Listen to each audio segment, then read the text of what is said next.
का जज्बा रखते हैं, लेकिन रसूल आज़म की शान पर अगर गुस्ताखी की जाएगी तो किसी कीमत पर बर्दाश्त नहीं करेंगे। हमने बहुत बर्दाश्त किया है।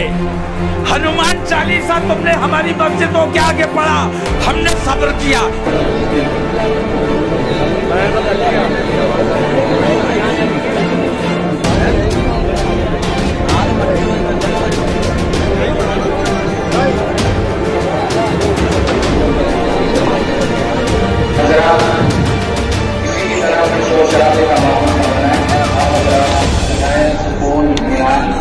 और खामोशी का माहौल बरकरार रखें।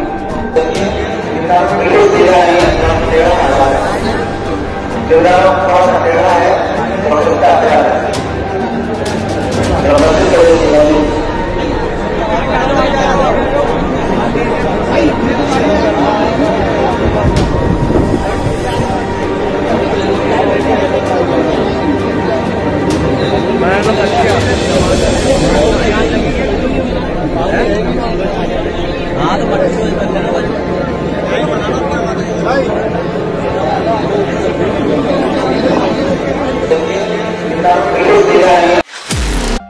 पैगंबर मोहम्मद साहब के खिलाफ नुपुर शर्मा की टिप्पणी को नजरअंदाज नहीं किया जा सकता दोस्तों, और ना ही मुसलमानों पर किए जा रहे जुल्मों सितम को नजरअंदाज किया जा सकता है। इसलिए भारत के मुस्लिम संगठनों, उलेमाओं ने एक जगह इकट्ठा होकर भारत की मोदी सरकार को ठोक बजाकर ये कहा है कि भारत के लोकतंत्र में हमारी भी उतनी ही भूमिका है जितनी आपकी और आपके समर्थकों की है, जिससे आप हमें बेदखल नहीं कर सकते हैं।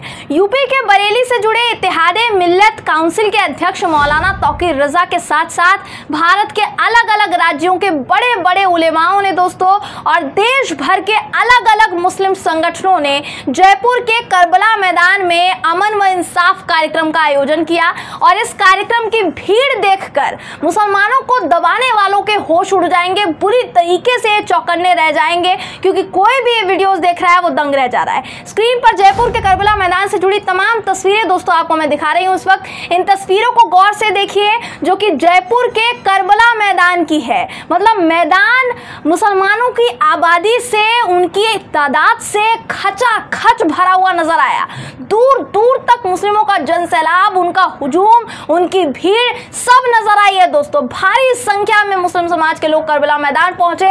आपको स्क्रीन पर ड्रोन से ली गई तस्वीरें, ड्रोन से ऊपर से जो ली गई मैदान की तस्वीरें वो भी इस वक्त आपको दिखा रही हूं। अगर अंदाजा लगाया जाए तो करबला मैदान में मुसलमानों की ये तादाद तकरीबन 10 लाख से 20 लाख बताई जा सकती है, क्योंकि ऊपर से देखने पर दोस्तों देखिए गिना भी नहीं जा सकता कि कितनी भारी तादाद में मुस्लिम समुदाय अपनी बात रखने के लिए, अपनी बात को मोदी सरकार के सामने रखने के लिए, सरकार की आंखें खोलने के लिए करबला मैदान पहुंचा था। इस अधिवेशन में नमाज भी हुई, उसकी भी तस्वीरें इस वक्त आपको स्क्रीन पर दिखा रही हूं। तो अगर कहा जाए तो ये जो अधिवेशन है जो रखा गया, ये मोदी सरकार को ये बताने के लिए रखा गया दोस्तों कि ना तो भारत का मुस्लिम अभी तक डरा है, ना आगे डरेगा, ना तो झुका है ना झुकेगा। इस अधिवेशन के जरिए देश भर में अमन और शांति का संदेश दिया गया। आपको बता दूं दोस्तों, मुख्य अतिथि के तौर पर इस कार्यक्रम में बरेली के मुस्लिम संगठन अध्यक्ष मौलाना तौकीर रजा को बुलाया गया था। मुख्य अतिथि के तौर पर वो इस कार्यक्रम में शामिल हुए थे, जिन्होंने प्रधानमंत्री नरेंद्र मोदी को महाभारत का धृतराष्ट्र बता दिया। इस अधिवेशन में मस्जिदों पर भगवा लहराने से लेकर मस्जिदों के बाहर हनुमान चालीसा पढ़ने तक और नुपुर शर्मा द्वारा पैगंबर मोहम्मद साहब के अपमान तक सभी मुद्दे छाए रहे दोस्तों। सब पर एकदम शांति से चर्चा हुई, बात हुई और तमाम तरह की बातें की गई। और मौलाना तौकीर रजा भी मोदी सरकार पर जमकर बरसे। आपको मैं मौलाना तौकीर रजा के तमाम बयानों के साथ छोड़ देती हूँ दोस्तों, सुनिए और महसूस कीजिए इस बात को कि भारत का मुसलमान आखिर चाहता क्या है। वीडियो देखिए। हजरात और हाज़रीन जलसा, अस्सलाम वालेकुम व रहमतुल्लाहि व बरकातहू। जी चाहता है कि घंटों बात की जाए मुल्क के इत्तेहाद, मिल्लत के इत्तेहाद में, जहाँ जिस वक्त जैसी ज़रूरत पेश आएगी इंशाअल्लाह तौकीर नहीं बल्कि पूरी बरेली आपके साथ नज़र आएगा। और मैं बरेली की बात नहीं कर रहा हूँ बल्कि पूरी बरेलवियत की बात कर रहा हूँ। और बरेली ने हमेशा इत्तेहाद व इत्तिफाक का पैगाम दिया है। मुल्क की वफादारी का पैगाम दिया है, मोहब्बतों का पैगाम दिया है। लेकिन कुछ फ़िरका परस्त ताकतें और हमारे मुल्क की मौजूदा हुकूमत की पॉलिसी हमारे मुल्क के इत्तेहाद में रखना अंदाज़ी पैदा करने की कोशिश कर रही है। मैं देख रहा हूं कि किसी ने जुर्म किया, उसको जुर्म मान लिया गया, पार्टी से बरतरफ कर दिया गया। जब जुर्म मान लिया गया तो उसे गिरफ्तार किया जाना चाहिए कि नहीं किया जाना चाहिए? और मैं पूरे दावे के साथ कहता हूं कि जब तक गिरफ्तार नहीं करोगे ये कौम मानने वाली नहीं है। लेकिन सरपरस्ती की जा रही है इसलिए कि उसने मुल्क का नुकसान नहीं किया है, मुसलमानों का नुकसान किया है, मुसलमानों की दिल आज़ारी किया है। तो मुसलमानों को ऊपर जुल्म ढाया जा रहा है, मुसलमानों के बच्चों पर गोलियां चलाई जा रही है, मुसलमानों का सताने का काम किया जा रहा है, मुसलमानों को जेल में डालने का काम किया जा रहा है, लेकिन उस एक को गिरफ्तार नहीं किया जा रहा है। इस अन्याय के खिलाफ पूरा मुल्क खड़ा है, इस अन्याय के खिलाफ। और मैं मुसलमान भाइयों से नहीं, मैं अपने हिंदू भाइयों तक भी मेरी आवाज पहुंच रही होगी और वो भी मेरी इस बात की तायीद करेंगे। महाभारत तो हर हिंदू ने पढ़ी है और हर हिंदू को याद होगा कि उस वक्त का जो राजा था वो बेईमान था, वो अंधा था। लेकिन कलयुग का आज का राजा अंधा नहीं है, वो बहरा बना हुआ था, सब कुछ देख रहा था, सब कुछ समझ रहा था, लेकिन बेईमानी का साथ दे रहा था। उसका नाम था धृतराष्ट्र। याद है, आप लोगों ने भी सुना होगा। आज कलयुग का धृतराष्ट्र नरेंद्र मोदी जब तक इन तमाम बेईमानियों के खिलाफ आवाज नहीं खोलेंगे तब तक हिंदुस्तान का माहौल ठीक नहीं किया जा सकता। और हम चाहते हैं कि किसी भी कीमत पर हमारे मुल्क का माहौल खराब नहीं होना चाहिए। हम अपने मुल्क के लिए जान देने का जज्बा रखते हैं, लेकिन रसूल आजम की शान पर अगर गुस्ताखी की जाएगी तो किसी कीमत पर बर्दाश्त नहीं करेंगे। हमने बहुत बर्दाश्त किया है।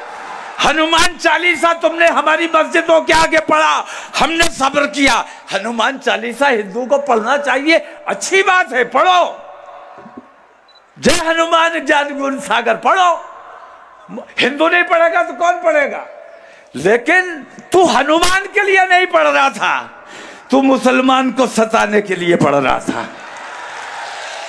हमने बर्दाश्त किया क्योंकि हम अमन पसंद है, अपने देश में अमन चाहते हैं।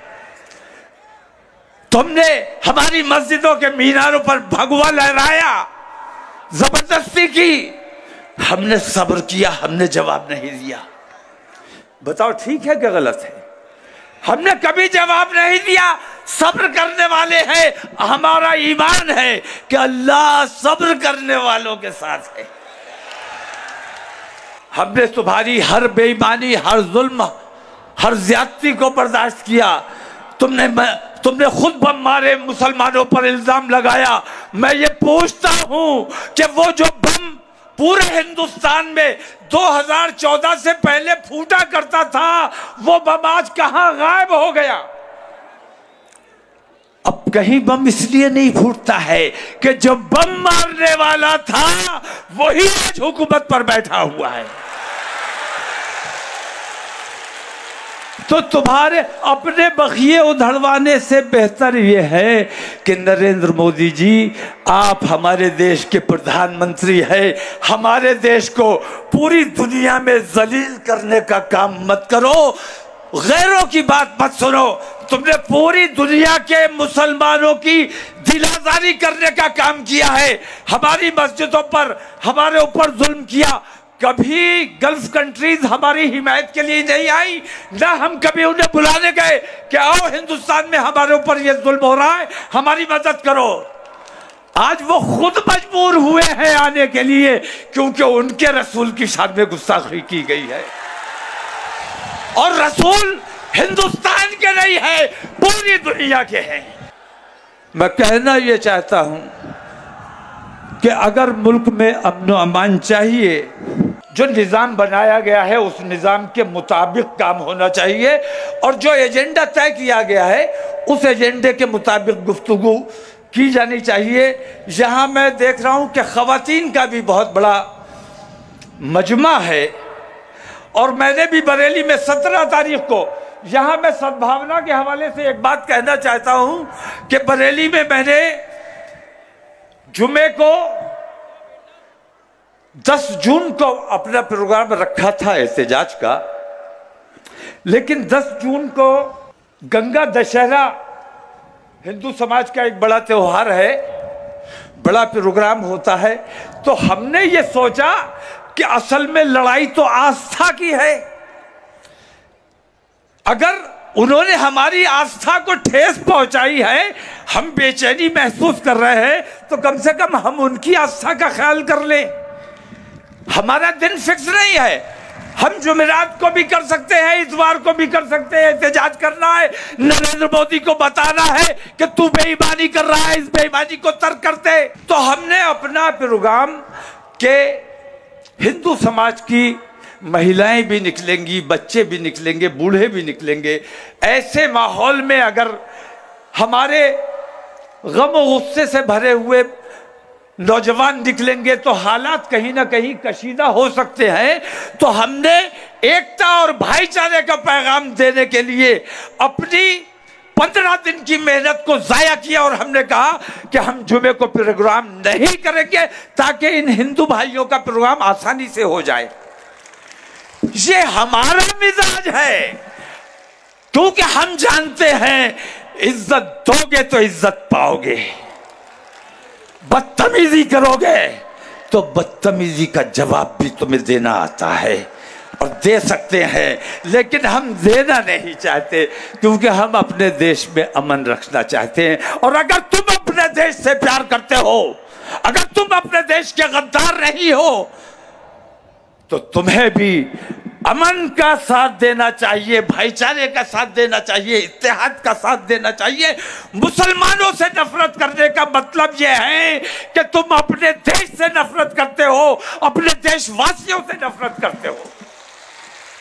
हम तो इस देश का हिस्सा है। मेरा मानना यह है कि हिंदुस्तान की रग रग में मुसलमान दौड़ता है, गली गली में मुसलमान पाया जाता है, और मुसलमान की रग रग में हिंदुस्तान खून बनकर दौड़ता है। तो मुसलमान को हिंदुस्तान से अलग नहीं किया जा सकता, और हिंदुस्तान से मुसलमान को अलग नहीं किया जा सकता। तो जो हमें सताने का काम करता है, ये समझ लेना कि असली देशद्रोही वही है। इन देशद्रोहियों का तमाम हिंदू मुसलमानों को मिलकर मुत्तहिद होकर इनका मुकाबला करना है, और इन्हें कैफरे किरदार तक पहुंचाना है, और अपने मुल्क को बिकने से बचाना है, बर्बाद होने से बचाना है। हम अपने देश से प्यार करते हैं। भारतीय जनता पार्टी वालों से हमें उतनी नफरत नहीं है जितना हमें अपने देश से प्यार है। हम भारतीय जनता पार्टी वालों के खिलाफ इसलिए नहीं है कि वो मुसलमानों से दुश्मनी करते हैं, बल्कि हम भारतीय जनता पार्टी के खिलाफ इसलिए हैं कि वो हमारे देश को नुकसान पहुंचाने का काम कर रहे हैं। फिर बहुत जल्द आप लोगों के दरमियान हाजिरी होगी। यहाँ खवातीन का बहुत जमावड़ा है। एक बात मैं हर जगह कहता हूँ, और इतनी इस्लाह मैं अपने उलमा जो ज़िले ज़िले जाते हैं, एक तो ये कि ये हमारे उलमा जब सफ़र पे निकलते हैं, हिंदुस्तान का माहौल आपने देखा है कैसा है। इन्हें किन किन नफरत भरी निगाहों से गुजरना पड़ता है। तबलीग दीन के लिए जाते हैं और नफरतों से गुजरना पड़ता है, इसलिए नहीं कि ये दाढ़ी वाले टोपी वाले हैं, बल्कि इसलिए कि आमतौर से मुसलमान अपनी शनाख्त छुपा के घूम रहा है। मुसलमान हो तो मुसलमान नजर आना जरूरी है, मुसलमान बन के रहना जरूरी है, मुसलमानों जैसे अमाल जरूरी है। स्पेशल अटेंशन भी चाहिए कि हमें मुसलमानों जैसी इज्जत हो। और अमाल तुम्हारे ये है कि जो बेईमानों के अमाल है वो तुम्हारे अमाल हैं। ख़वातीन हजरात से मैं दरख्वास्त करना चाहूँगा कि मोबाइल बेशक हमारी ज़रूरत बन गई है, आज वक्त की ज़रूरत है, मोबाइल के बगैर काम नहीं चलता है, लेकिन अपने टीनेजर्स बच्चों को, कमसिन बच्चों को मोबाइल देना अगर ज़रूरी है, लैपटॉप देना अगर ज़रूरी है, तो इतना ज़रूर करो कि उसमें उन बच्चों को पासवर्ड मत डालने दो।